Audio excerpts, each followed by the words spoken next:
공인중개사가 되기를 원하고 공인중개사를 통하여 자신의 꿈을 이루기를 원하는 전국의 수험생 여러분 안녕하십니까? 부동산 공법의 박후서입니다. 자, 오늘은 여러분과 첫 번째 시간으로서 부동산 공법의 기초이론에 대해서 살펴봅니다. 그 중에 첫 번째 부동산 공법이 무엇이냐? 그 개념 정리를 먼저 정리할까요? 자, 첫 번째 나오는 부동산 공법이 무엇인지 우리 시험범에 들어있는 이 부동산 공법의 개념부터 정리하도록 합니다. 자, 먼저 부동산 공법은 두 가지로 이루어져 있다. 뭐로 돼 있죠? 부동산이라는 단어와 공법이라는 단어 두 가지로 이루어져 있습니다. 이 중에 첫 번째 부동산이 무엇이냐? 자, 이걸 우리말로 그대로 번역하면 뭐가 부동산이죠? 아닐 부자입니다. 동산이 아닌 걸 부동산이란다. 자, 맞죠? 근데 동산은 뭐죠? 움직이는 재산은 동산. 부동산, 움직이지 않는 재산을 그걸 부동산이란다. 그런데 법에서는 그렇게 개념 정리하지 않고 무슨 법에 가보니까 우리 시험범에 들어가는 민법이라는 법률 과목에 가보니까 민법 제99조에서 뭐를 다루고 있다? 부동산 개념 정리를 법에서 하고 있습니다. 그럼 민법에서는 뭘 보고 부동산이란다? 자, 99조에 가보니까 토지와 그 정착물을 말한다 라고 되어 있습니다. 그럼 토지와 그 위에 고정되어 부착된 물건, 정착물, 이걸 뭐라 부른다? 부동산이라 이렇게 개념 정리하겠죠. 그럼 이때 정착물에는 몇 가지가 있다냐? 여러 가지가 있어요. 한 민법에서는 한 7, 8가지를 우리 정착물이라고 개념 정리하는데 그건 민법에서 공부하시고 우리 부동산 공법에서는 간단하게 정리하자. 자, 먼저 뭐가 있고? 토지라는 게 있고 토지 위에 뭐가 있다? 고정되어 부착된 물건. 가장 대표적인 고정되어 부착된 물건이 무엇입니까? 바로 건축물이죠. 가장 대표적인 게. 그래서 이 토지와 그 위에 뭐가 있다? 건축물이 있는데 이걸 합쳐서 우리는 뭐라 부르자? 이걸 부동산이라 하자. 이게 가장 기본적인 개념입니다. 그럼 건축물이란 말하고 여러분들이 흔히 또 따로 쓰는 말이 있죠. 뭐라고 쓰는 게 있죠? 건축물을 다른 말로 건물이라고 합니다. 그럼 학개론 같은 시간에선 건물이란 말이 많이 나오죠. 그럼 건축물과 건물 어떤 게 맞을까? 둘 다 맞는 단어입니다. 건축물이라 해도 좋고 건물에 해도 관계없습니다. 그런데 이 건축물이라고 여기서 쓴 이유는 우리 부동산 공법 시험법에 들어가는 법률 중에서 건축법이라는 법이 있고 그 건축법에 가보면 건물이라고 개념 정리하지 않고 건축물이란 이렇게 개념 정리를 하고 있습니다. 그래서 여기서는 그냥 건축물이라 쓰자. 바로 이런 토지나 그 위에 있는 이런 건축물들을 우리 뭐라 보자? 그걸 부동산이라 하자. 자, 여기까지가 기본 개념이고 두 번째, 그럼 부동산과 관련된 뭐가 있다? 공법이다. 이게 부동산 공법입니다.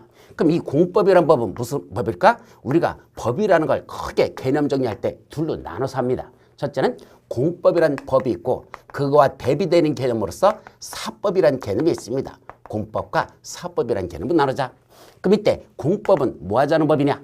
사회질서 또는 국가질서 전체를 유지하기 위해서 누가?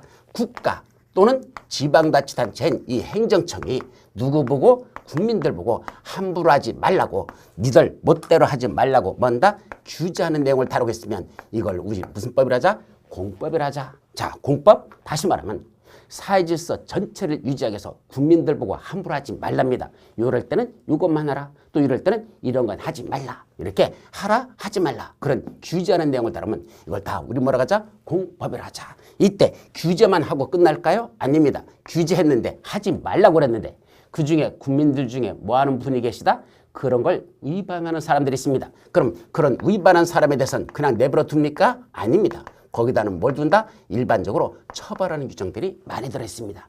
그런 것들이 들어있으면 우리가 흔히 뭐라고 하자? 그걸 공법이라고 표현합니다. 대표적인 게 뭐 있죠? 바로 형법. 형법이 공법의 가장 대표적입니다. 사람을 죽이지 말라. 당연하잖아요. 근데 사람을 죽였다? 너도 죽어라. 그게 뭐죠? 사형에 처한다. 너는 영원히 깜빵에 들어가 있어라. 무기징역에 처한다. 또는 20년징역에 처한다. 이런 식으로 처벌하는 규정이 들어있으면 이걸 흔히 우리가 무슨 법이라 하자? 그걸 공법이라고 얘기하자. 이런 뜻입니다. 그럼 부동산 공법이라는 개념이 합쳐지면 무슨 말이 될까요? 여기 사법 개념은 이거는 요거부터 간단히 정리할까요? 사법은 어떤 법이 사법이다? 개인과 개인 간에 뭐가 발생했을 때 분쟁이 발생했을 때 그 분쟁을 평화적으로 해결해서 만든 법을 우리 뭐라 하자? 사법이라고 합니다. 이 사법은 사람이 혼자 살 때는 저런 거 관계없습니다. 법이라는 건 사람이 모여서 살다 보니까 공동체를 이루고 살다 보니까 그 안에서 사람끼리 분쟁이 발생합니다. 어떤 분쟁들이 많이 발생할까요? 자, 예를 들어보자. 여기 A라는 사람이 있습니다. 그 A라는 사람이 어떤 물건을 하나 가지고 있었는데 이 물건이 뭐더냐? 핸드폰이라고 하자. 이 핸드폰을 갖고 있었는데 이 핸드폰은 뭐였습니까? 이 A라는 사람이 이걸 분실해버렸습니다. 이걸 분실했어. 그래서 본인이 어디다 놓고 왔는데 그걸 깜빡 까먹고 그냥 오는 바람에 분실했죠? 자, 여기 누가 있습니까? B라는 사람이 그 핸드폰을 뭐였습니까? 이걸 습득, 그걸 주웠다는 얘기입니다. 자, 주웠어요. 근데 그 다음날 이 A하고 B는 서로 아는 사이였거든. 그 다음날 A가 B를 만났는데 B가 가지고 있는 보니까 손에 드는 핸드폰을 보니까 그건 누구 겁니까? 자기가 잊어버린 거랑 비슷하더라 얘기입니다. 그래서 그걸 갖다가 제가 한번 봤죠. 그랬더니 그 핸드폰에다가 뭘 했는데 여기다가 자기 이름 A의 이니셜 그 뭐 있잖아. 뭐 YJ 이런 식으로 자기가 핸드폰에다 표시를 해놨는데 그걸 누가 갖고 있더라? B가 가지고 있더라 이 소리죠. 그럼 A가 B한테 뭐라고 합니까? 야, 그 핸드폰 그건 내 건데 어제 내가 잊어버린 건데 그거 나한테 돌려달라라고 A가 요구하겠죠. 당연하죠. 그러니까 B가 뭐랍니까? 무슨 말이야? 어제 내가 주웠는데 주스면 주순 게 누구다? 임자다. 예, 주순 게 임자랍니다. 그러니까 내 거라라고 또 B는 자기 거라고 주장합니다. 자, 여기서 A와 B끼리 지금 뭐가 발생했다? 분쟁이 발생했다 이 말이죠. 그럼 서로 자기 거라고 우기니까 이걸 해결해야 될 거 아닙니까? 그럼 해결하려면 어떻게 해결한다? 자, 첫 번째는 어디 올라가면 됩니까? 옥상에 올라가면 됩니다. A와 B가 옥상에 올라가서 뭐 하면 되죠? 둘이 맞짱을 뜨면 되겠죠. 자, 맞짱을 떴더니 누가 올라탔습니까? 이 B가 A의 몸에 올라탑니다. 여기 B는 뭐 있고 여기 이제 이렇게 누워 있고 여기 누가 올라타 있다? A가 올라타서 뭡니까? 주먹을 이 A 면상에다 켜놓습니다. 그럼 뭐라죠? B가 A 보고 야, 이거 누구 거야? 라고 한번 다시 묻습니다. 그럼 A가 뭐라고 할까? 아이고, 그거 비싸게 준 핸드폰인데 그거 잊어버린 거 그거 그냥 뺏기기는 아깝잖아. 그러니까 누워있는 요 A가 B한테 뭐라고 한다? 그거 그래도 내 거야 라고 주장합니다. 그러는 순간 B는 A의 면상을 향해서 뭘 날린다? 주먹이 날아갑니다. 한 대 팍 때리고 나서 다시 묻습니다. 이거 그래도 네 거야? 라고 묻습니다. A 뭐라고 합니까? 당연히 그래도 내 거죠. 그래도 내 거야 라고 합니다. 그 다음에 두 방이 더 올라가 버립니다. 그러면 A는 무슨 느낌이 올까요? 야, 이러다 잘못하면 마저 뒤지지 라는 생각이 들겠죠. 그러면 이때는 A가 뭐라고 합니까? 생명의 위협을 느끼니까 그때는 차라리 뭐하자? 핸드폰을 포기하고 내가 사는 게 좋겠죠. 그때는 한다? 아니야, 알았어. 그래, 그건 네 거야 라고 자기가 소유권을 포기해버립니다. 그러면 누구게 된다? 빚게 되더라. 물론 그 다음에 법적인 처벌 문제는 그 다음에 나중에 문제고 일단은 여기서 분쟁은 해결됐습니다. 어떻게 해결했습니까? 평화적으로 분쟁을 해결합니까? 무력으로 해결합니까? 이건 무력으로, 이건 주먹의 힘으로 다 무력으로 그 분쟁을 해결한 거죠. 자, 이거는 동물의 세계에서 벌어지는 양육강식의 세계지 인간의 세계에서는 요지를 해서는 안 된다는 얘기입니다. 그럼 어떻게 됩니까? 이거 평화적으로 해결하자는 얘기야. 둘이 이렇게 싸우지 말자는 얘기야. 그럼 어떻게 하면 되죠? 사전에 이런 분쟁이 발생할 걸 예견해가지고 이런 게 여러 번 있을 수 있잖아요. 그러니까 사전에 이거에 대한 뭘 만들자? 하나의 규칙을 만들자입니다. 그럼 어떻게 규칙을 만들까? 자, 사람들이 모여서 생각을 합니다. 자, 이 사람이 갖고 있던 물건을 분실했을 때 그걸 주순 사람이 있다면 이때 이 잊어버린 사람한테 돌려줘야 되는지 아니면 주순 사람이 임자가 되는 게 맞는지 이걸 사전에 미리 하나의 법으로 규칙으로 만들어주자는 얘기입니다. 그래서 진짜 상의를 해봤어. 그럼 어떻게 하는 게 더 좋을까? 이걸 사람들한테 물어봤습니다. 그랬더니 사람들마다 의견이 다 다릅니다. 어떤 사람들은 어떻게 하는 게 좋겠다고? 그건 당연히 A가 분실한 거니까 A한테 돌려주는 게 좋겠다라고 말하시는 분들이 있을 것이고 또 어떤 분들은 무슨 소리야? 잊어버린 게 핑신이지. 주는 사람이 임자라는 게 그게 맞겠다라고 B의 끌어다 주는 게 맞겠다고 이렇게 주장하는 사람도 있을 거라는 얘기죠. 그래서 제가 실제로 오프라인 강의할 때 학원에서 강의할 때 여기 앉아 계신 분들한테 한번 물어봤었어. 이때 A가 소유자라 하는 게 좋겠느냐? 주순 사람 B한테 소유자라 하는 게 좋겠느냐라고 물었습니다. 그랬더니 상당수는 누구로 하는 게 좋겠다? 잊어버린 사람에게 돌려주는 게 좋다라고 말씀하셨고 그 중에 일부는 또 뭐라고 하시더냐? 그래도 주순 사람이 임자니까 B를 진짜 소유자를 하는 게 좋겠다라는 이런 식으로 의견들이 나오다는 얘기죠. 그때 상당수가 어떤 쪽으로 가 있다? A 쪽이 소유하는 게 좋겠다라는 의견들이 더 많았고 B 주순 사람한테 소유자라는 얘기는 소수 의견에 지나지 않더라 이 말이죠. 그럼 법을 만들 때는 어떻게 만들어야 됩니까? 모든 사람들의 어떤 욕구를 다 충족하는 법은 현실적으로 만들어내는 게 거의 불가능합니다. 왜? 사람마다 생각하는 게 다 다르고 그 본인마다 자기가 이익을 추구하는 게 다르기 때문에 이걸 하나로 만들기는 참 어렵겠죠. 그래서 모든 사람들 100%가 찬성하는 건 힘들어도 많은 사람들이 다수가 이쪽을 더 원한다면 원하는 쪽으로 법을 만들어야 그게 무슨 법이 된다? 그게 진정한 법이 되는 것이고, 만약에 많은 사람들이 원하지 않는 극소수만 원하는 그쪽으로 간다면 그런 법은 무슨 법이 된다? 악법이 되더라 이겁니다. 그럼 악법은 법이냐? 자, 여러분들 악법도 법입니까? 그랬더니 대다수가 뭐랍니까? 그렇답니다. 왜 그렇답니까? 옛날에 그리스에 웬 소크리라는 사람이 있었는데 그 그리스에 있던 소크리가 뭐라고 했습니까? 악법도 법이다 이렇게 가르쳐가지고 그 다음부터는 악법도 법이 됐답니다. 자, 그리스에 있던 철학자 한 분 있었죠? 소크라테스라고. 그걸 우리말로 그냥 소크리 이렇게 하는데 이 소크리가 뭐를 했습니까? 감옥에 사실은 갇혔었어요. 그래서 제자들이 그 간수를 매수해가지고 그 소크리를 빼내려고 했었죠. 그래서 우리 여기 도망가자고 그리스 떠나자고. 그래서 제자들이 왔는데 그때 뭐라고 했죠? 악법도 법이니까 나는 법을 지켜야 된다. 그래서 그 감옥에 갇혀있다가 결국은 감옥에서 죽고 말았습니다. 그때 소크리가 악법도 법이라 라고 말해서 그다음부터 악법도 지켜야 된답니다. 근데 그렇게 가르치는 나라는 무슨 나라입니까? 그거 독재국가랍니다. 민주주의 국가에서는 그렇게 가르치면 안 된답니다. 그럼 민주국가는 어떻게 가르친다? 악법은 법이 아니다. 그럼 어떻게 된다? 잘못됐으니까 고쳐라 아니면 폐지하라. 이렇게 가르쳐야지 이게 진정한 법에 대한 의미를 새기는 거지.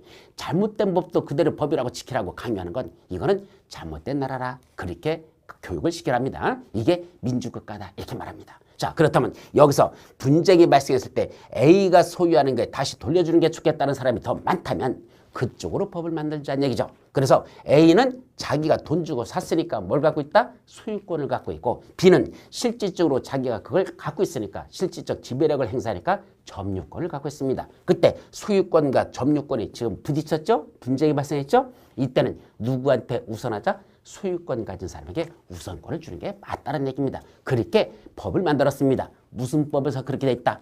우리가 여러분들 시험범에 들어있는 민법이란 법에서 이때는 A한테 돌려주는 게 마땅하다라고 만들어 놓고, 다만 A는 분실해서 손해가 발생했었는데 B가 주워서 다시 돌려줌으로써 다시는 그럼 이익을 다시 취한 거죠. 예, 손해 났던 게 다시 채워졌잖아. 그러면 이 B한테 고마움을 표시해야 된다 안 해야 된다? 하란 얘기입니다. 인간이라면 자기가 어떤 혜택을 본 것만큼 그걸 주워준 B한테는 그에 응당한 어떤 사례를 드리라는 얘기입니다. 바로 민법에 보니까 뭐라 돼 있다? 이렇게 둘이 부딪힐 때는 B는 A한테 그걸 돌려주는 게 마땅하고, 그때 B는 A한테 뭘 청구할 수 있다? 그에 따른 사례금을 청구할 수 있도록 법에서 그렇게 명시했습니다. 그게 이런 분쟁을 평화적으로 해결하는 방법으로서는 그게 가장 좋다고 무슨 법에? 민법에 그런 식으로 규정하고 있다라 이 소리죠. 그러다 보니까 우리가 어떤 분쟁이 발생했을 때, 즉 개인들과 개인 또는 사인이라고 하는데 개인사 써서 사인과 사인 간에 뭐가 발생했을 때, 이런 분쟁이 발생했을 때 이걸 평화적으로 해결하기 위해서 사전에 미리 하나의 규칙을 만들어 두는데, 그런 규칙을 우리가 뭐라고 한다? 그걸 법이라고 하고, 그중에 개인 간의 분쟁을 해결하려고 만든 법을 뭐란다? 사법이라 합니다. 맞아. 가장 대표적인 게 바로 무슨 법이죠? 그 가장 대표적인 게 바로 여러분들 시험법들은 민법입니다. 이런 것만 있을까? 아니요. 상법 같은 것도 있죠. 그럼 상법은 뭐 하라는 법입니까? 상행위를 하는 사람들, 즉 어떤 경제적 이익을 취득하려고 그런 상행위를 하는 사람들끼리 어떤 분쟁이 발생했을 때 그걸 평화적으로 해결하려고 만드는 건 상법이고, 일반적인 거래관계나 그런 것들을 해결하는 건 우리 민법에서 다루고, 특히 상행위 하는 사람들은 상법이라는 것에서 우선적으로 적용하도록 이런 것들은 전부 다 무슨 법이다? 사법의 영역에 속한다 이 소리죠.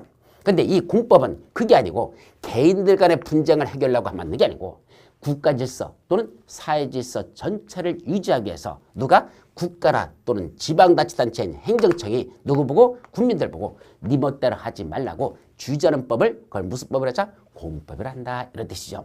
자, 그럼 이제 여기서 개념 정의. 부동산 공법이 무엇이냐? 이걸 묶어버리면 어떤 말이 나오죠? 바로 국민들이 갖고 있는 뭐가 있습니까? 토지나 또는 그 위에 뭐 있죠? 건축물들이 있습니다. 이걸 한마디로 뭐란다? 부동산이라자. 바로 국민들이 갖고 있는 이 부동산, 자기 거라고 지멋대로 하면 될까요? 안 될까요? 안 된다는 얘기입니다. 왜? 사회질서 전체를 유지해서 이 부동산을 뭐로다 쓴다? 투기화하는 거. 그걸 막겠다는 얘기죠. 또 토지나 건축물 사용하는 걸 네 멋대로 하지 말라. 토지에다 건물 짓는 거 함부로 하지 못하고 건축물 짓는 것도 네 멋대로 함부로 짓지 못하도록 뭐하자? 규제하자라는 그런 규제하는 내용을 다루면 그걸 뭐라자? 부동산 공법이라고 하자 이거죠. 자, 그럼 이제 부동산 공법이라는 개념을 한번 정리해보자. 어떻게 개념 정리하죠? 다시 국민들이 가지고 있는 토지나 건축물 같은 부동산에 대해서 국가 또는 지방자치단체가 사회질서 전체를 유지하기 위해서 니들 멋대로 하지 말라고 뭐하자? 부동산에 대해서 규제하는 내용을 다루면 이걸 무슨 법이란다? 부동산 공법이라 이렇게 개념 정리한 겁니다. 그럼 이런 부동산 공법은 우리나라에 몇 개 정도가 있을까? 이런 법이. 자, 이 법을 찾아보니까 대략 몇 개 나오더냐? 자, 현재 우리나라에서 있는 법률의 종류는 몇 개 정도 될까요? 법률의 숫자가 약 1,300개가 조금 넘습니다. 이 법률이라는 건 새로 국회에서 제정돼서 만들어지기도 하고 또 일부는 폐지되기도 하는데 보통은 만들어지는 숫자가 폐지되는 숫자보다 더 많습니다. 그러다 보니까 지금 약 1,300개 되는 법이 약간 넘습니다. 그래서 법률이 약 1,300개 정도가 존재하는데 그 1,300개 되는 법률 중에서 약 10%에 해당하는 얼마 되는 거? 130개 되는 이 법률을 우리 뭐라 보자? 부동산 공법이라는 법률로 현재 분류하고 있습니다. 그럼 이 130개 되는 이 수많은 부동산 공법의 법률을 우리 시험범위다 다 집어넣으면 어떻게 될까요? 공인중개사 시험에다 130개를 다 본다? 얼마를 공부해야 될까? 저거 130개 다 하려면. 제가 알기로는 대한민국에서 130개 되는 부동산법을 다 통달한 사람은 사실 한 명도 없는 거로 저는 그렇게 분석합니다. 자, 그러면 저거 공부하려면 10년 동안 준비하고 20년 동안 공부하셔야 됩니다. 10년 거치 20년 상환. 몇 년 공부하라? 30년은 공부하셔야 될 겁니다. 그럼 공인중개사 시험에서 부동산 공법 하나 공부하려고 30년 한다? 에이, 차라리 때려치우고 말지. 그거는 너무 불가능한 얘기죠. 그래서 우리 130개를 다 본다는 건 불가능하니까 이 중에 공인중개사로서 최소한 이건 꼭 알아야 되겠다 해가지고 몇 가지만 6개만 공인중개사면 현재 시험 범위에 담아두고 있습니다. 그래서 몇 개만 시험 보자. 그 중에 6개 법률만 공인중개사 시험에서는 시험을 보자 얘기죠. 그럼 이 6개 법률이 무엇일까? 요거 여러분들 암기하셔야 됩니까? 안 해도 됩니까? 외우셔야 되겠죠. 적어도 부동산공법 시험범위에 들어가는 법률이 몇 개가 있단다? 6개가 있단다. 그건 외워야 됩니다. 근데 이 6개가 내년 27회 시험에서는 7개가 될 수도 있고 8개도 될 수 있고 어떨 때는 5개가 될 수도 있습니다. 그럼 언제 그게 확정되죠? 2월 달쯤 되면 2016년 2월쯤 되면 예비 공고라는 걸 먼저 합니다. 자, 27회 공인중개사 시험은 이런 식으로 시행할 예정입니다. 라는 걸 먼저 공고하죠. 그때 2월 달쯤에 공고할 때 부동산 공법에 들어가는 법률은 이 법이다, 이 법이다, 이 법이다, 이 법이다 라고 그때 그걸 공고합니다. 그럼 그게 내년도 시험법에 따른 부동산 공법이 되죠. 그럼 현재는 몇 개라 했는데 6개라 그랬는데 내년에는 7개가 될 수도 있고 8개도 될 수 있다는 얘기죠. 그럼 이전까지 우리가 쭉 시험 보면서 공인중개사 시험법에 들어가는 부동산 공법에 제일 많이 들어갔던 법률이 몇 개나 들어간 적이 있었느냐? 9개까지 들어간 적이 있었습니다. 9개도 들어간 적이 있었는데 지금은 9개가 아니라 6개만 분류하고 있다는 거. 그래서 옛날에는 개발제한구역이라고 들어보셨죠? 바로 그린벨트 개발제한구역 관련된 법률이 있습니다.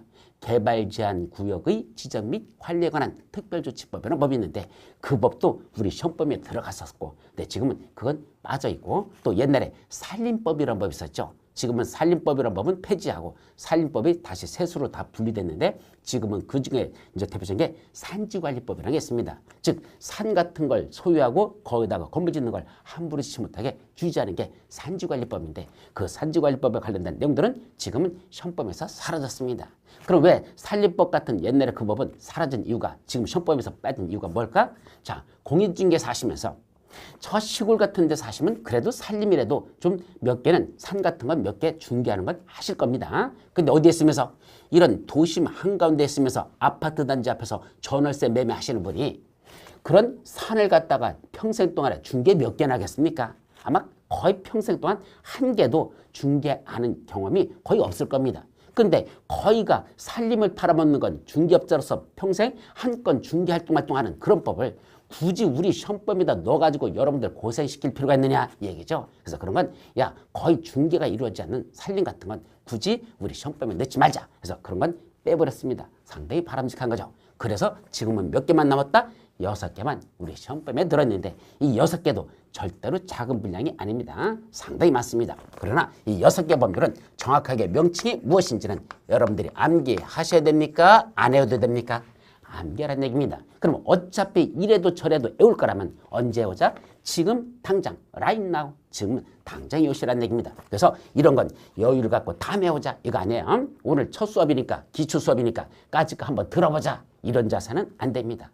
제가 수험생을 둘로 분류합니다. 어떻게 분류하죠? 첫째는 날라리 수험생이라는 게 있습니다. 두 번째는 푸르 수험생이 있습니다. 날라리 수험생은 뭔다? 매사에 핑계만 됩니다. 애우라 그랬더니 뭐 때문에 못 외웠어요. 이래서 못 외웠어요. 저래서 못 외웠어요. 날라리 수험생은 맨날 뭐만 한다? 핑계만 냅니다. 푸르 수험생은 매사에 목숨을 건다. 저는 푸르 수험생의 자세는 뭔다? 매사에 목숨을 겁니다. 뭘 하든지 내 목숨을 걸고 한다면 어떻게 할까요? 정말로 진정으로 최선을 다해 살 겁니다. 살기 위해 산다는데 그때는 최선을 다하겠죠. 그게 바로 무슨 자세다? 푸르 수험생의 자세라는 얘기죠. 이때 매사에 목숨을 건다는 말은 제가 언제 들어본 얘기냐? 여러분들 일본에 우리 제일교포로서 거기서 실제로 바둑을 두는 사람이 있죠. 일본에 바둑 잘하는 사람 누가 있죠? 일본에 사시는 분 조치훈 선생이라는 분이 있습니다. 그분이 언젠가 옛날에 인터뷰를 했는데 그때 일본에 있는 그 바둑의 유명한 것들 명인전, 기성전, 천왕전 이걸 3대 기전을 다 석권한 적이 있었습니다. 그때 그분한테 인터뷰를 요청해서 인터뷰한 기사를 읽어봤습니다. 그때 조치훈 선생님께 물어봤습니다. 당신은 어떤 자세로 바둑을 두느냐라고 물었더니 그분이 뭐라고 대답했습니까? 나는 바둑 한 수 한 수에 내 목숨을 건다. 그렇게 나온 기사를 보고 저는 뒤통수한테 딱 맞는 기분을 느꼈습니다. 그래, 저게 바로 뭐다? 저게 프로의 자세거다. 저런 분들이 자기 한 수 한 수에 바둑에 목숨을 건다면 저게 진정한 프로의 자세구나. 나도 살아가는 데서 모든 일에서 한 수 한 수에 뭔다? 내 인생에 목숨을 걸겠다라는 자세로 산다면 이 세상에 이루지 못할 것이 없을 것이다 라는 그 생각이 들었었습니다. 그때부터 제가 이제 좋아하는 용어입니다. 날라리 수험생은 매사에 핑계만 대고 프로 수험생은 매사에 뭔다? 목숨을 건다. 이런 자세로 공부하자는 얘기죠. 따라서 여러분들은 지금 여기서 기초일을 시작했지만 이미 여러분들은 뭐다? 프로로서의 입문의 자세에 드는 겁니다. 수험생의 프로 자세를 가져야 되죠. 그러면 여기서 설마는 꼭 애워라 하는 건 뭐 해야 된다? 지금부터 애워 나가야 됩니다. 만약에 여기가 여러분들 혹시 뭐였다면 여기가 그냥 오프라인 강의라면 우리 강의실에서 이루어진 거라면 그때는 뭐였을까? 숙제 1로 드리는 겁니다. 그럼 여러분도 온라인이지만 우리 숙제 1로 여러분들에 드리도록 하죠. 그래서 숙제 1이니까 뭐 해야 됩니까? 다음 주 이 강의가 이어지기 전까지는 애워 오셔야 됩니다. 그래서 원래 오프라인에서는 뭐 하더냐? 이 중에 선택된 두 분을 이렇게 세웁니다. 그리고 자 부동산 공법 우리 시험범위에 들어가는 6개 법률이 무엇인지 이거 여러분들 이거 한번 외워보십시오 하고 두 사람을 이렇게 서서 질문을 던져가지고 답변하면 좋은 거고 답변 못하면 주변 사람들에게 망신당하도록 그렇게 해서라도 끌어가겠다는 얘기입니다. 그럼 온라인에 있다고 해서 나는 혼자 있으니까 여러분들은 저를 보시지만 저는 여러분들을 못 보거든요. 그렇다고 해서 여러분들 암기하지 않아도 된다? 아닙니다. 똑같이 오프라인 강의나 똑같이 여러분들은 뭐 하실 것? 암기해 오셔야 됩니다.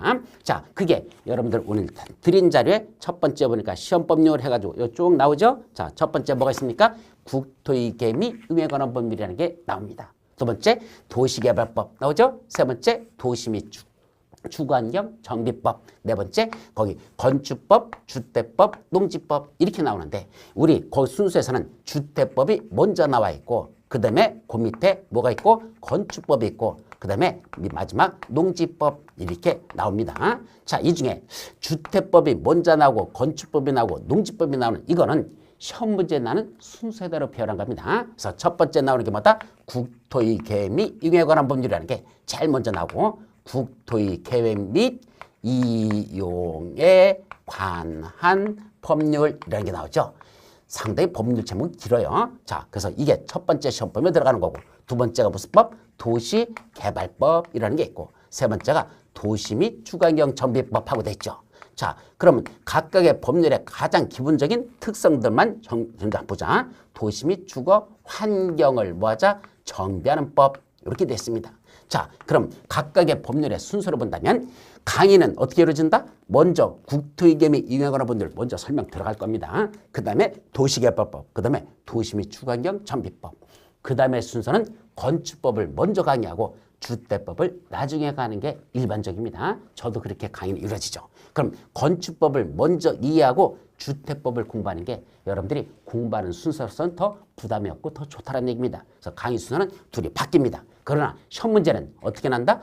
국토의 개미 이용하는 분들 먼저 12문제 내고 이게 12문제가 출제됩니다. 여기 도시개발법 6문제 내고 그 다음에 도시 및 주거환경 정비법에서 6문제 내고 그 다음에 주택법이 7문제 먼저 내고 건축법이 그 다음에 7문제 나고 마지막 농지법이 바로 2문제가 이런 식으로 시험 문제가 출제된다는 것. 그래서 강의 순서에서는 건축법을 먼저 설명하지만 시험 문제는 주택법이 먼저 난다는 것. 그거는 참고적으로 기억해 두도록 합니다. 자, 그러면 첫 번째 국토의 개미 이용에 관한 법률은 무슨 법이더냐? 자, 우리 한번 이쪽으로 한번 옮겨와 볼까요? 자, 이쪽으로 한번 보자. 뭐가 나오죠? 국토의 개미 이용에 관한 법률 체계도라는 걸 만들어 왔습니다. 이건 제가 6개 법률 전체를 이런 사진을 가지고 그 법적인 전체적인 내용을 이 개요를 여기다가 쭉 표시를 해 나갑니다. 그래서 강의하면서 하나하나 할 때마다 이게 무슨 설명인지 이걸 쭉 보면서 설명하면 여러분들이 훨씬 더 이해하기가 빠릅니다. 말로 다 표현하는 것보다는 이런 사진이나 또는 그림을 보고 여러분들이 이해하시면 훨씬 더 이해가 빠르다는 얘기입니다. 그래서 국토의 개미 이용하는 법률부터 6개 농지법까지 전 법률이 이렇게 사진으로 다 전체를 하나로 볼 수 있도록 이렇게 만들어져 있습니다. 그래서 그건 여러분들에게 오늘 드린 자료 중에서 별도의 자료다 이렇게 나가 있죠. 그래서 여러분들한테 보시면 여기 있을 거야. 국토의 개미 이용하는 법률 체계도라는 게 여러분들 요 자료의 보충 자료로서 이게 제시됩니다. 이건 원래 칼라로 뽑으면 이렇게 이쁘장하게 칼라로 나와요. 이건 칼라 프린트로 뽑은 겁니다. 이걸 흑백으로 뽑는 것보다는 가급적이면 칼라로 뽑으면 눈에 한눈에 보기에 훨씬 더 좋도록 되어 있고 이런 식으로 칼라로 다 작업해서 된 거. 오늘 또 좀 이따 다시 할 행정조직의 장 체계도라는 게 있는데 이것도 칼라로 다 이렇게 만들어져 있으니까 가급적이면 여러분들 흑백보다는 칼라 프린트로 다 출력해서 보시면 훨씬 더 좋을 거라고 말씀드립니다. 자, 그럼 국토의 개미 이용에 관한 문제 어떤 내용을 다루겠을까? 제일 먼저 우리 국토가 뭐죠? 국토라는 건 우리나라 땅덩어리를 국토라고 합니다. 맞죠? 그 국토에다 뭐부터 수립하자? 체계적인 계획부터 수립해두자. 국토에다 먼저 계획을 수립하고 그 계획에 맞춰 국토를 뭐하자? 이용하거나 또는 개발하거나 또는 보전하자. 이용, 개발, 보전에 관한 법률입니다. 그래서 국토에다 먼저 체계적인 계획을 수립해 놓고 그 계획에 맞춰 국토를 어떻게 이용하고 개발하고 보존할 것이냐 이런 내용을 다루고 있으면 이걸 무슨 법을 한다? 국토의 개미 이용에 관한 법률이죠. 즉 우리나라 땅덩어리 위에다가 뭔다? 먼저 이런 계획들이 수립됩니다. 이런 계획을 먼저 수립해 놓고 그 계획에 맞춰 국토를 어떻게 이용하고 개발하고 보존할 것이냐 이런 내용을 다루고 있으면 그걸 국토의 개미 이용에 관한 법률. 부동산공법 우리 법률 중에서 가장 중요한 법이 무슨 법이다? 바로 이게 가장 기본법입니다. 내용도 상당히 많이 들어있고 사실 그래서 이게 여러분들이 공부할 때 가장 중요한 법이고 시험 문제도 몇 문제 난다 그랬죠? 자, 이쪽으로 보면 시험 문제에서 국토의 개미 이용 여러분들이 몇 문제 난다? 무려 12문제가 출제됩니다. 그래서 이 12문제 나는 이것이 가장 중요한 거니까 기본적으로 여러분들이 먼저 정복해야 될 법이 국토의 개미 이용에 관한 법률이라는 거 이걸 공부하죠. 자, 두 번째 그럼 도시개발법은 무슨 법일까? 도시를 개발하자 얘기입니다. 도시를 개발하자. 그럼 도시개발은 어떤 식으로 이루어지죠? 자, 다시 이쪽 사진으로 옮겨와 볼까요? 여기 보면 도시를 개발한다는 건 어디다 개발해야 되냐? 여기 어떤 산자락이 있는데 산자락 바로 밑에 보니까 여기 뭘 지정한답니까? 도시를 개발하기 위한 구역을 지정한다. 도시개발구역이라는 걸 지정해 놓고 그 안에다가 도시를 개발하는 사업을 시행하겠답니다. 바로 도시개발 사업을 시행한다. 바로 여기다가 신도시 같은 걸 개발하는 이런 사업이 시행되는 절차를 다루고 있는 법. 이걸 도시개발법이라 합니다. 자, 그럼 이런 도시개발 사업은 왜 시행했을까? 우리나라에서 이 과거의 역사를 한번 보자. 그러면 옛날에 주택에 대한 수요는 참 많았습니다. 자, 우리가 수요가 뭐죠? 사고자 하는 의사표시, 사고자 하는 사람들은 참 많았는데 주택의 공급, 그거에 대한 주택이 지어서 공급되는 게 너무 작다 보니까 물가 상승률에 비해서 주택가격 상승률이 상당히 높았었습니다. 집값이 정신없이 뛰어 올라가더라는 얘기죠. 그러면 사고자 하는 사람은 많은데 공급이 적다 보니까 주택값은 오를 수밖에 없었는데 그럼 이걸 진정시킬 수 있는 최선의 방법은 뭐더냐? 수요가 많은 것만큼, 즉 사고자 하는 사람이 많은 것만큼 뭘 늘리면 되죠? 주택을 지어서 공급을 늘리면 그 가격을 안정시킬 수 있다 이 소리죠. 그래서 뭐를 했다? 수도권 곳곳에 그런 주택을 많이 질 수 있는 집단을 조성하자. 그런 집단지를 조성했는데 그게 바로 신도시를 개발한 거죠. 그래서 첫 번째 제1기 신도시가 어디에 됐었습니까? 1기 신도시라고 해서 저쪽에는 분당, 강남 밑에다 분당이라는 걸 만들어서 분당이라는 신도시를 만들고 저 위에 일산이라는 신도시를 만들고 부천에 중동 신도시라는 걸 만들고 저쪽 안양에 평촌 신도시를 만들고 그 옆에다 3번 신도시 그래서 5가지 분당, 일산, 중동, 평촌, 3번 이렇게 5개 신도시를 처음에 만들어서 거기다 아파트를 왕창 지어가지고 아파트를 공급함으로써 주택가격 좀 안정시키자라는 이런 것들이죠.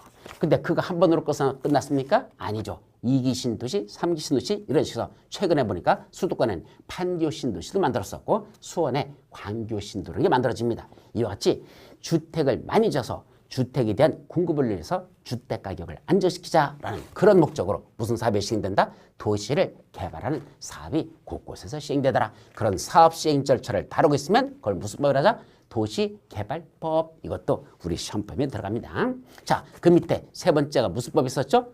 도시 및 주거환경 정비법. 자, 말 그대로 번역할 거고요. 자, 어떻게 번역하죠? 도시 및 주거환경 정비법. 도시 환경과 주거 환경에 문제가 있는 지역을 뭐하자? 정비하자. 자, 도시 및 주거 지역의 환경, 주거 환경에 문제가 있으면 그걸 뭐하자? 정비하자. 그걸 도시 및 주거환경 정비법. 자, 이쪽으로 다시 사진으로 와봅니다.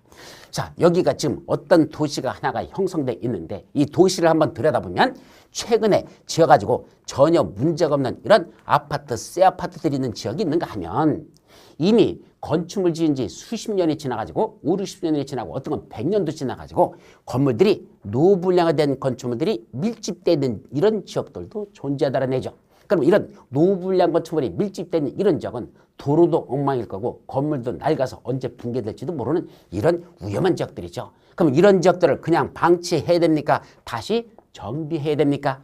우리 저런 데를 정비하자는 얘기입니다. 그럼 여기다 뭘 지정하고? 정비구역이라는 걸 원칙적으로 먼저 지정해놓고 그 정비구역 안에서 뭐하자?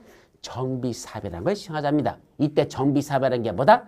노불량 건축물들을 철거하고 거기다 건축물을 새로 지어서 도시기능을 회복하기 위한 사업들, 즉 노불량에 대한 도시기능을 제대로 수행하지 못하는 이 지역을 다시 도시기능을 회복하기 위해서 시행되는 사업을 무슨 사업을 한다? 정비사업. 요 정비사업에 시행되는 절차를 다루고 있는 거. 그래서 제일 먼저 뭘 해야 되고 뭘 해야 되고 뭘 해야 되는지 순서를 쭉 열거하고는 이런 법을 무슨 법을 한다? 도시 및 주거환경 정비법을 하고 이것도 우리 시험법에 들어갑니다. 그럼 공인중개사가 왜 이런 정비사업에 대해서 알아야 될까? 자, 정비사업의 대표적인 게 여러분들이 잘 아시는 바로 재개발사업 또는 재건축사업 이런 것들이 정비사업의 여러 가지 사업 중에 대표적인 사업입니다. 그럼 그런 재개발, 재건축에 대해서 공인중개사가 왜 알아야 됩니까? 자, 어떤 고객이 내가 있는 지역 옆에 정비사업, 재건축사업이 시행된답니다. 그럼 고객들이 와가지고 그 재건축 사면 돈이 될지 안 될지 궁금해서 상담하러 왔을 거 아니야. 그럼 지금 이 사업이 어디까지 진행됐는지, 앞으로는 어떻게 진행될 것인지, 그때 언제쯤 되면 이 집값이 오를 건지, 그 사업 진행 절차에 따라서 이 가격이 한 번씩 변동이 오는 시점이 있거든요. 그런 걸 고객한테 설명해서 앞으로 이렇게 투자 가능성이 있으니까 지금 사시면 가장 적기로서 여러분들은 돈이 되실 것입니다. 라고 설명하라야 그 고객이 그 부동산 물건을 살 거 아닙니까? 재건축에 있는 아파트 단지를 살 거 아니라는 얘기죠. 그런 걸 중개업자가 사업 시행 절차를 알고 있어야 중개하는 데 유리하다는 얘기죠.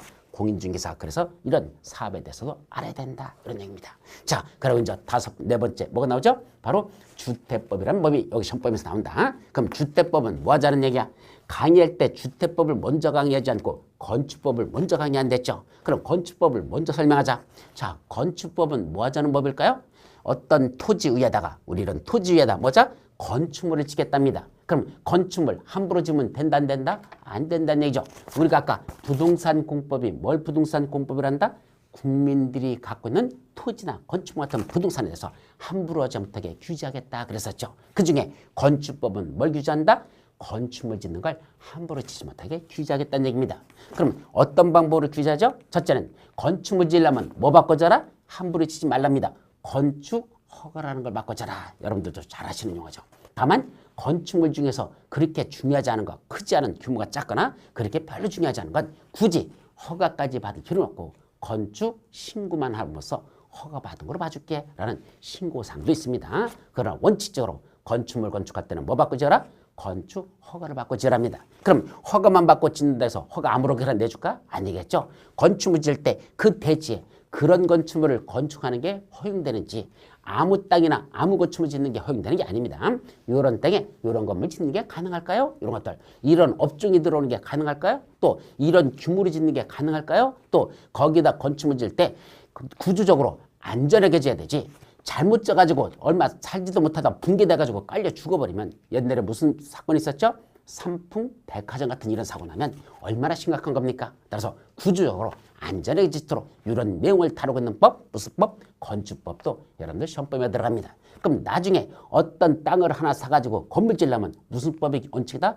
건축법에 있는 각종 규제를 알아야 내가 건물을 지을 때 그거를 제대로 줄 수 있지. 건축법도 모르고 건물 지었다가는 나중에 그 사용 승인도 안 떨어지고 건축허가도 안 떨어지고 하면 건물 못 짓잖아요. 그러니까 건축법에 하는 내용도 공인중개사 알아야 고객한테 이 땅을 사가지고 여기다 이런 건축물을 이런 규모로 지면 이게 돈이 되니까 이 땅 사시죠. 이렇게 중개를 해주려면 그 건축물에 대해서도 공인중개사가 반드시 알아야 된다 이 소리입니다.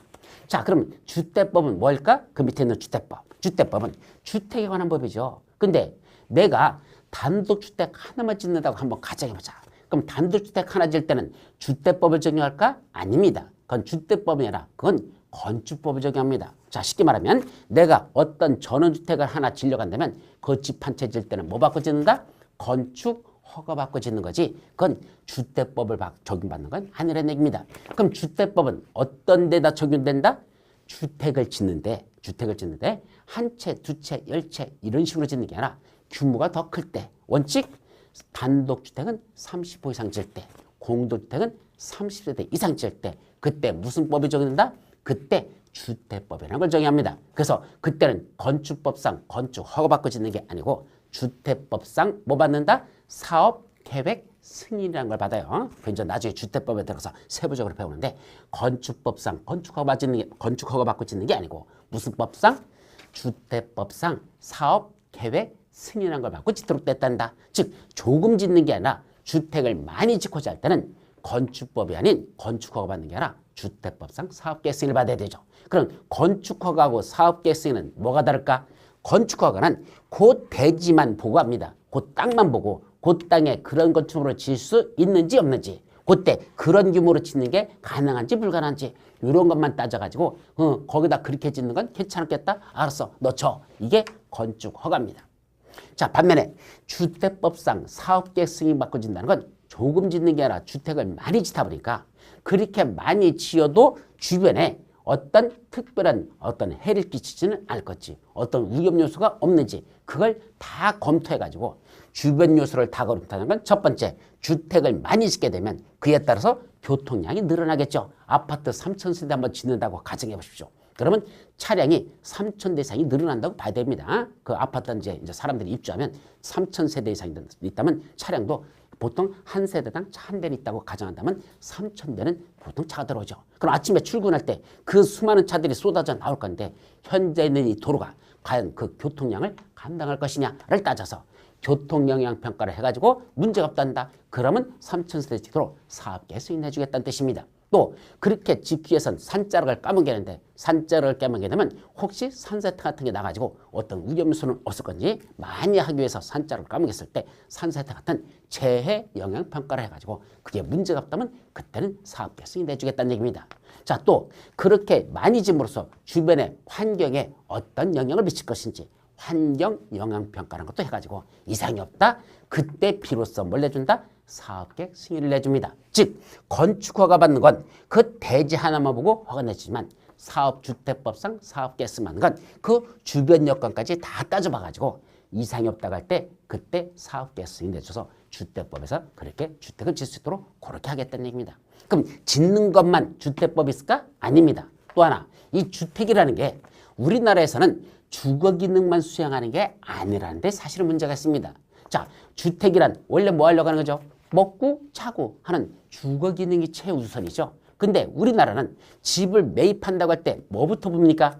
그 집을 사서 내가 산다면 쾌적한 환경일까? 이걸 먼저 봅니까? 아닙니다. 뭐부터 보죠? 이 집 사면 돈 될까? 이거부터 따지는 게 우리 국민들의 습관화가 되는 겁니다. 사는데 좋으냐? 이건 두 번째 문제입니다. 물론 돈 많으신 분들이야 까짓 거 그거 사서 얼마나 올리냐 이거보다는 그게 한강에 내려다보이는 조망권에 있는 아주 좋은 아파트 이런 걸 더 원하시겠지만 일반적으로는 이 주택을 사서 집값이 오를까 안 오를까 이거에 대한 관심사도 많다는 얘기입니다. 즉 주택은 주거 기능만 갖는 게 아니라 무슨 기능도 있다? 재테크 기능도 있다 이 소리입니다. 그런데 이놈의 재테크 기능이라는 게 그냥 무슨 세력이 들어온다? 투기화되는 영향이 우리나라는 너무 많다는 데 문제점이 있죠. 즉 사가지고 뭔다? 전매해가지고 차익을 남긴다. 이런 식으로 해서 주택값이 폭등되는 이런 문제점을 갖고 있는 게 문제죠. 그러다 보니까 이러한 주택을 공급할 때 주택을 분양할 때 첫째 누구는 함부로 사지 말라?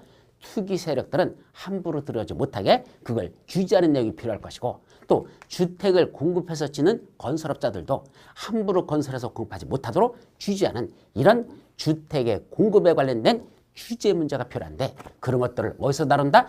주택법에서 그런 규제와 관련된 것들이 들어있습니다. 이게 바로 주택법을 우리가 공부해야 되는 그런 목적이죠. 그럼 중개업자가 중개하다 보면 건설하는 건 사실은 중개업자하고 그렇게 크게 문제되지 않아요. 그건 누가 짓는 거니까 건설업자만 지으란 얘기입니다. 그럼 중개업자는 그 건설된 주택을 뭐 한다? 고객한테 중개하는 게 중개업자 아닙니까? 그때 투기 세력 들어오는 것들 함부로 가운데서 중개해서는 안 되는 것이고 그렇게 함부로 했다가는 중개업자도 처벌하겠다는 그런 규정들이 바로 어디 들어있다?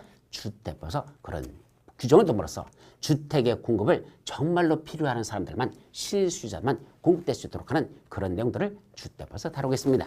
자 마지막 무슨 법? 농지법. 이 농지법도 우리 시험범위에 들어가죠. 그럼 농지법은 어떤 내용을 다루고 할까?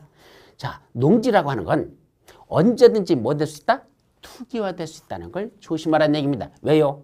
자 우리는 사람이 살다 보면 어차피 뭐 할 수밖에 없다? 개발이라는 건 필연적으로 이루어질 수밖에 없습니다. 어딘가가 아파트 한 지를 져야 사람들이 살 거 아닙니까? 그럼 그 땅을 갖다 까뭉개고 거기다 아파트를 짓습니다. 그 문제는 뭐죠? 그 땅이 보통은 무슨 땅입니까? 농경지가 까뭉개지고 거기에 건물들이 들어차는 그런 개발들이 일반적이라는 얘기죠. 먼저 어디부터 하고?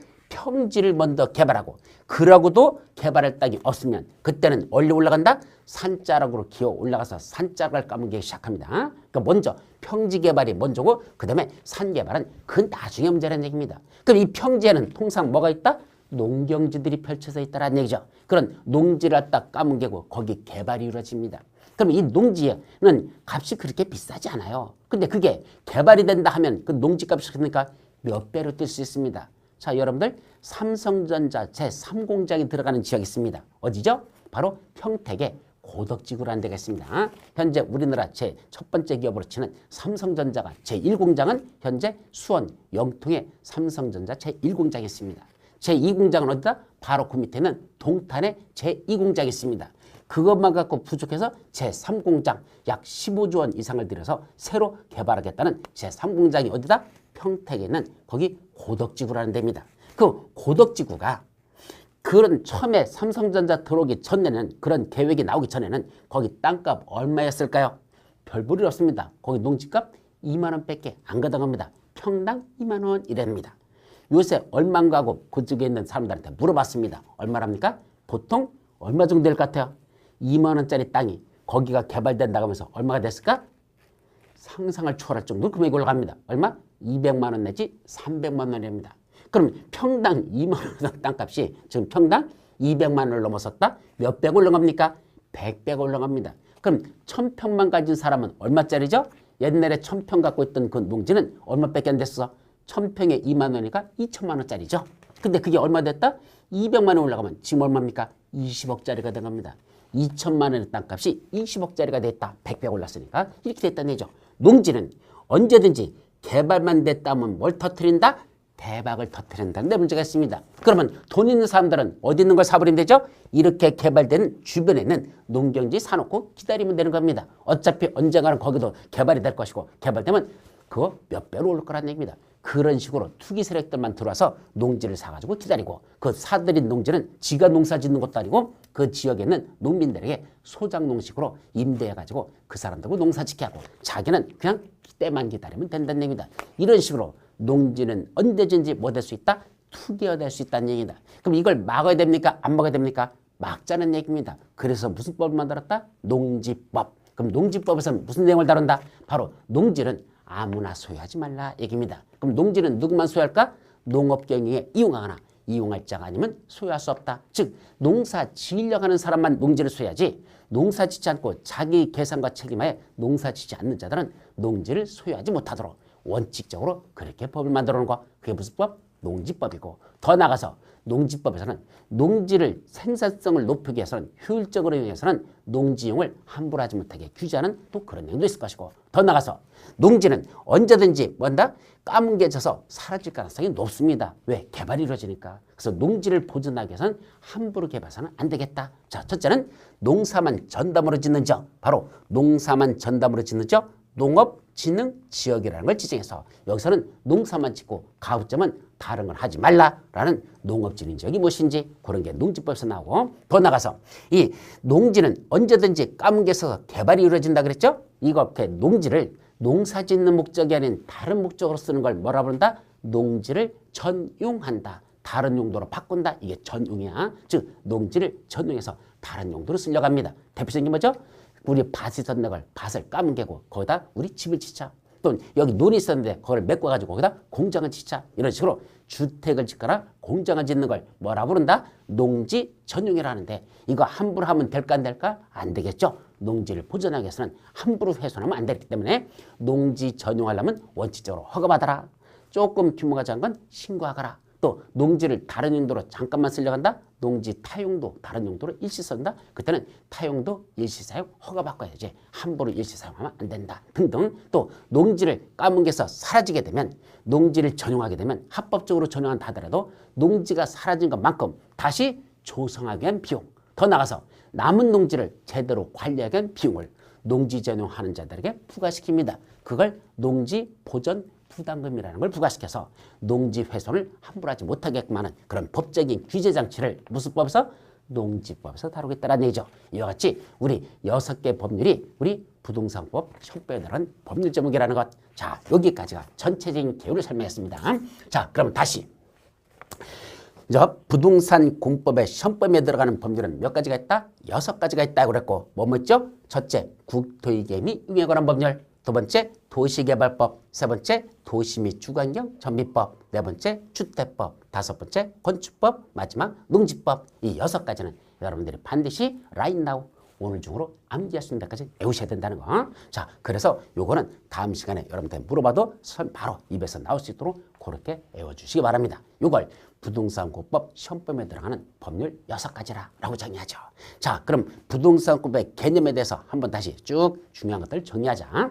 자, 부동산공법이란 뭘 보고 부동산공법이란다? 자, 국민들이 가지고 있는 뭐가 있는데 토지나 건축물 같은 부동산이 있는데 자기 거라고 지멋대로 하면 된다, 안 된다, 안 된다. 사회질서 전체를 유지해서 투기화되지 않도록 또는 건물을 함부로 짓지 못하도록 뭐하기 위해서 규제하는 내용을 다루겠으면 그걸 뭐라 부른다? 부동산 공법이라고 하고 그런 건 몇 개 정도가 있을까? 우리나라 약 130개 되는 법률을 부동산 공법으로 분류하는데 그 130개를 다 시험 본다는 건 현실적으로 불가능하니까 그중에 6개만 분류해서 그 6개만 뭐라자? 공인중개사 시험법에 들어간 거로 하자라고 현재 예정돼 있다. 확정되는 건 내년 2월달 가면 그때 가서 이게 확정될 거니까 그때 보도록 하고 이 6가지 법률의 시험 범위는 어떻게 난다? 첫 번째는 국토의 개입 및 융에 관한 법률에서 12문제가 출제되고 도시개발법에서 6문제가 출제되고 도시 및 주거환경 정비법도 6문제 주택법과 건축법은 각각 7문제, 7문제가 출제되고 마지막 농지법에서는 2문제가 출제됩니다. 그러다 보니까 분량이 많아가지고 공부하기가 힘들어지만 그때는 뭐하죠? 좀 줄일 수도 있습니다. 그래서 실제로 시험 볼 때는 농지법은 2문제 다 맞출 필요도 없고 한 문제 맞는 걸 전제해서 반만 공부하자 뭐 이런 식으로 정 안 되면 농지법 2문제 출제 안 했다고 생각하지 뭐 그건 빼지 뭐 이런 식으로 여러분들이 벅차면 이걸 다시 줄여나가는 작업 그거는 저하고 여러분들하고 같이 그렇게 작업을 해 나갈 거니까 그건 나중에 보도록 하고 요 6가지가 우리 시험법에 들은 부동산권법이라는 거 아셨죠? 여기까지만 여러분들이 개념 정의를 합니다. 자, 그 밑에 보면 두 번째 뭐가 나오죠? 최근 부동산권법 출제 경향 분석 이런 게 나오죠. 요새 최근에 시험 문제는 어떻게 나오고 있었는지 그 시험 문제 출제되는 경향 분석은 우리 다음 시간으로 넘어가서 보도록 합니다. 잠시 쉬었다 들어가도록 하죠.